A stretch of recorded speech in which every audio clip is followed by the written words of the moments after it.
Hi welcome to Telugu update channel. Telangana రాష్ట్రంలో తీర ప్రాంతం లేదు కాబట్టి ఇటు హైదరాబాద్ శివారు ప్రాంతంలో ఒక డ్రై పోర్ట్ నిర్మించాలని చూస్తున్నారు. ఈ డ్రై పోర్ట్ అంటే ఏమిటంటే ఎగ్జాంపుల్ చెప్పాలంటే ఒక గోదాం టైప్ అనమాట. అంటే మనం ఇతర రాష్ట్రాలకు గాని, ఇతర దేశాలకు గాని సరుకు ఎగుమతి, దిగుమతి చేసుకోవచ్చనమాట.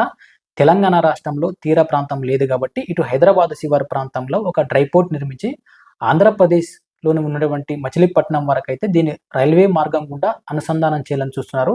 అయితే హైదరాబాద్ నుంచి రేపల్లె వరకైతే రైల్వే మార్గం ఉందనమాట. రేపల్లె నుంచి మచిలీపట్నం వరకు రైల్వే మార్గం లేదు కాబట్టి ఈ మధ్యలో దాదాపు 45 కిలోమీటర్లు ఉందనమాట.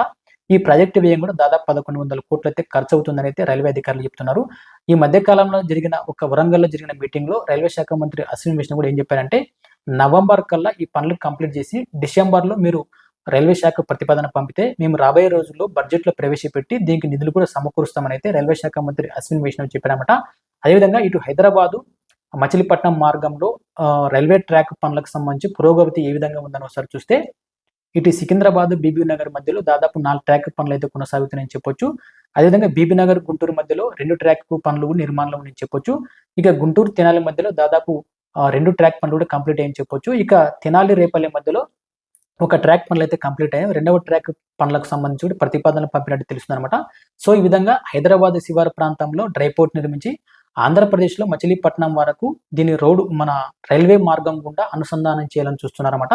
సో, చూశారు కదా! రాబోయే రోజుల్లో ఇటు హైదరాబాద్ నుంచి మచిలీపట్నం వరకు కూడా ఈ రైల్వే మార్గం గుండా అదేవిధంగా ఈ ప్రాజెక్ట్‌కి సంబంధించి కూడా అప్డేట్ మన ఛానెల్‌లో పెట్టే ప్రయత్నం చేస్తాను. సో, మనం పెట్టే కంటెంట్ మీకు నచ్చినట్లయితే మన ఛానెల్ సబ్స్క్రైబ్ చేయండి, లైక్ చేయండి, షేర్ చేయండి. Thanks for watching Telugu update channel.